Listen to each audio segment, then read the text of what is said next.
يا دمان حلبانا ذا شرفت له. السلام عليكم ورحمة الله وبركاته. وقهرنتي وحمد الله الله سورة جليي إن هل كان السجون مادنو أنا قلنا نبض قبنا وندي أرسل إن ذل كان كجود بنو وقت كان أذاك سوى دجرة ده عدن ملا ومسؤولية هون وحن حلبانا ذا وقام هذا علينا يا إن هول كان كأفران كنا سحورتين نفتو دنا سوق الدمين سيان مانتا هل كان أسوق قارنو مدن يال يمروين قدون كلبا أقل يحلبانا ذا شرفت له سيدا دوكتين سدحي لباتنكي فبرايو لبدا كون يتضبي طبنكي هيا اللي مقعابي حلكا رئيس الوزراء جمهورية فدرالكا صوماليا مدة 6 سنة يبرأه وعن حلكاس هيي وعن دالكيغا يددكيغا ugu adeegay heerkii ugu sareeyay anigoo sugay amaanadii ummadda casriyay dawladnimada xoojiyay isla xisaabtanka abuuray nidaam maaliyadeed oo casri ah ilaaliyay xuquuqda shaqaalaha iyo ciidanka hagaajiyay xiriirka saaxiibada caalamiga ah ee Soomaaliya sidoo kalena muujiyay dhaqan shaqo oo aan hagar lahayn kuna suntan karti iyo waxqabad mudanayaal iyo marweyn guddoonka labada aqal iyo xildhibaanada sharafta leh dalkeenu maanta waxa uu ku sugan yahay xaalad adag dhaqaalihii oo hoos u dhacay amnigii oo sii xumaaday caalamka oo dalkeena ka sii jeesan raba kalsoonidii siyaasiyiintu isku qabtay oo daciiftay hay'adihii dhisnaa oo sii burburaya shaqaala'aantii oo xoogaysatay abaarihii oo daba dheeraaday caafimaad darrada haysata shacabkeena oo sii siyaaday iyo fikirka xagjirnimo oo sii laba kacleeyay sidaas daraaddeed maanta dadkeennu waa naga dhur sugayaan waxay naga mudan yihiin inaan u maciinno daacadnimona u muujinno eex ka fogaanno ayahoodana ka shaqayno ammaanadooda u ilaalinno oo aan alla ka cabsi ugu adeegno 30 sano waxaanu mad ahaan u guulaysan weynay oo weli aan dhibka ugu jirno waxaa loo tiriyaa qaladaad ka jira hoggaankeena fursadda aan maanta haysanno waa mid naadir ah waxaan aaminsanahay in xubnaha baarlamaanku ay iswaafajin doonaan codkooda iyo dareenka shacabka dadkeennu waxay rabaan hoggaamiye qaadi kara marxaladdan la dareenaha shacabka kaasoo ku hubaysan aqoon xogogaalnimo faham caalami ah ammaano oo sidoo kale sii socodsiin kara shaqooyinkii ka socday dalka si aan hal maalin dalka looga lumin la isna waafajiyo awoodaha siyaasadeed ee dalka ka jira ee mucaaradka muxaafidka iyo maamul goboleedyada markii aan arkay duruufaha lagu jiro iyo baahida loo qabo hoggaan wakhtigan la falgeli kara waan eegay xogaalnimadeyda iyo baahida dalka taalla ogaalkayga caqabadaha taagan muhiimadda ay leedahay in shaqadii socotay la sii wado ahmiyadda xiriirka togan ee aan la leeyahay saaxiibada beesha caalamka oo aan ku kabo wixii iiga kordhay 2 sano ee aan ka tirsanaa saaxiibada mucaaradka iyo anigoo u diyaarsan inaan saxo wixii iga khaldamay intii aan xafiiska joogay sida loogu baahan yahay in dhinacyada siyaasadda la isku wado waxaan go'aansaday inaan hortiinna soo istaago oo aan idin weydiisto codkiinna si aan Soomaaliya uga gudbinno waqtigan adag innagoo wada jirna walaalayaal 4 sano ee nagu soo socota waxay u tahay dalkeenna muhiim waxay u tahay dadkeenna sidoo kale muhiim waa 4 sano aan rabno inaan dib u habaynta ciidanka dhamaystirno وافر سنة وان ربنا إن أنصو أفجرنا أرجع حسد ذلك أفيسي وافر سنة وان ربنا إن رميستنا دستور كاسي عن أهلنا حسلوني سياسات وافر سنة وان ربنا إن نكمل دلنا وده هذا الله دولة الفدرال كصوماليا إيو ولا لهم صومال الآن وافر سنة وان ربنا إن نجارنا دور شق في عضا وافر سنة وان ربنا إن ندين عفنتا رميستنا وافر سنة وان ربنا إن ترترنا السنان الآن السياسات كده حجرتها dadkeena waa 4 sano oo jaangoyn doonta mustaqbalka 40 sano ee soo socda sidaa darteed si loo gaaro hadafyadan waa in aad looga fikiraa cidda loo dhiibayo hoggaanka dalka waa in laga eegaa inuu yahay qof yaqaan tii shalay tan maanta la joogo fahamna ka haysta tan soo socota berri haddii aad doorataan waxaan aaminsanahay inaan ahay qofka ugu dhow ee ka libin keeni kara geediga dawladeed ee Soomaaliya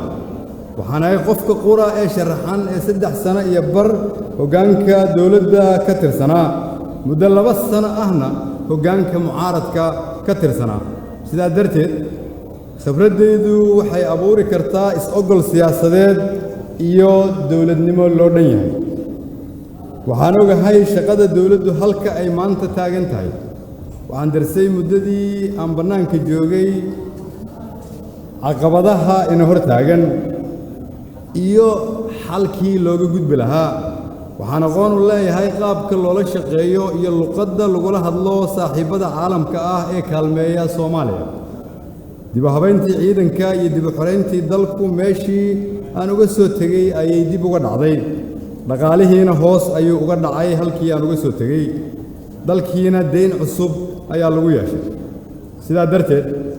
waxaa ii diyaarsan qorshe degdeg ah oo aan dalkayga ku gaarsiin karo isku filnaansho amni iyo mid dhaqaale xildhibaanada sharafta leh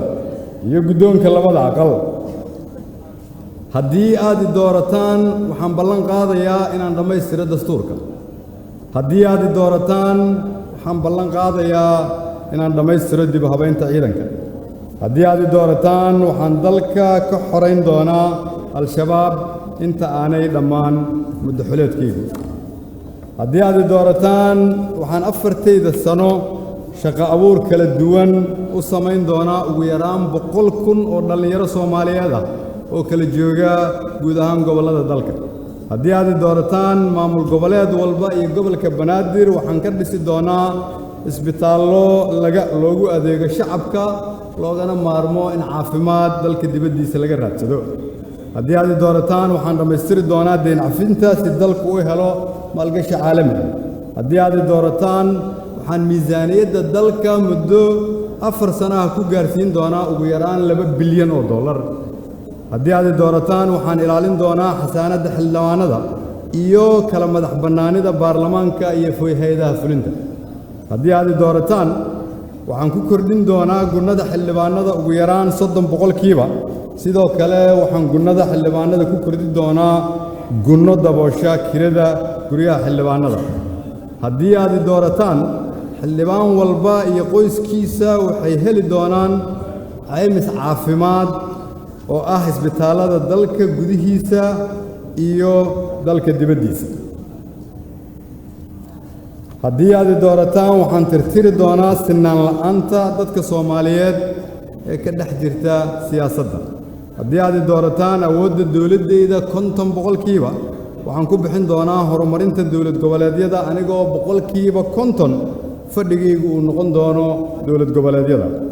haddii aad doorataan waxaan dalka gaarsiin doonaa doorasho qof iyo cod mudanayaal iyo marweyn xildhibaanada sharafta leh iyo guddoonka labada aqal waxaan halkan ku xaqiijinayaa maanta haddii aan abni keeni waayo inaanan dib dambe hortiina u soo istaagi doonin anigoo xildoon waxaan halkan ku xaqiijinayaa haddii aan cadaaladda ka madax bannayn waayo hay'adaha fulinta dib dambe hortiina uma soo istaagi doono anigoo xildoon haddii aan hantida dawladda ilaalin waayo dib dambe uma soo istaagi doono hortiinna anigoo xildoona haddii ugu yaraan 100,000 oo dhallinyaro ah aan shaqo abuur u samayn waayo 4 sano oo aan xilka hayo dib dambe hortiinna uma soo istaagi doono anigoo xildoona haddii aan dalka doorasho qof iyo cod ah gaarsiin waayana hortiina dib uma soo istaagi doono anigoo xildoona haddii beesha caalamka iyo Soomaaliya si wax ku ool ah oo Soomaaliya ka faa'iido aan isugu soo dhaweyn weynana dib dambe hortiina uma soo istaagi doono anigoo xildoona haddii aan dhaqaalaha kobcin waayo deyn cafinta dhammaystiri waayo oo aan miisaaniyadda dawladda gaarsiin waayo ugu yaraan $2 bilyan inta aan xilka hayana dib dambe hortiina uma soo istaagi doono anigoo xildoona haddii aan xildhibaanada xasaanadooda ilaalin waayo oo aan gunnadooda kordhin waayo oo aan caymis caafimaad xildhibaanada siin waayana dib dambe hortiina uma soo istaagi doono anigoo xildoona mudanayaal iyo marwooyin dhammaan xildhibaanada sharafta leh barnaamijkayga siyaasadeed wuxuu ku cad yahay nuqulka aad haysataan waxa ku tafaftiran wax walba oo aan rabo in dalka laga hirgeliyo iyo sidii loo qaban lahaa dadka Soomaaliyeed ee naga maqana waxaan ku gaarsiinay hab walba oo maanta wax la isugu gudbin karo haddii aad fursad siisaan oo aan dhaqan gelino barnaamij siyaasadeedkan aan idin soo bandhigay waxaan aaminsanahay inaan gaari karno Soomaaliyada aan ku taamayno kulligeed mudanayaal iyo marwooyin guddoonka labada aqal guddiga doorashada madaxweynaha iyo dhammaan shacabka Soomaaliyeed doorashadu waxay ku aadan tahay 15 May waa maalintii dhalinyarada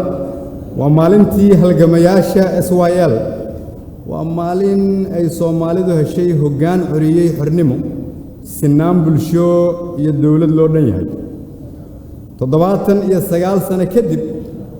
waxaanu taaganahay in ajandihii SYL oo la casriyeeyay aan ka hirgelino Soomaaliya kaas oo ah Soomaali siman madax bannaan isku filan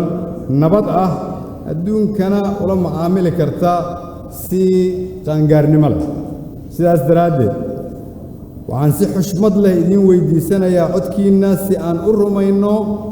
himilada dadkeenna mirihii halgankii SYL-na loo gurto 79 sano kadib mahadsanediin ballanteennu waa inaan wada guulaysanno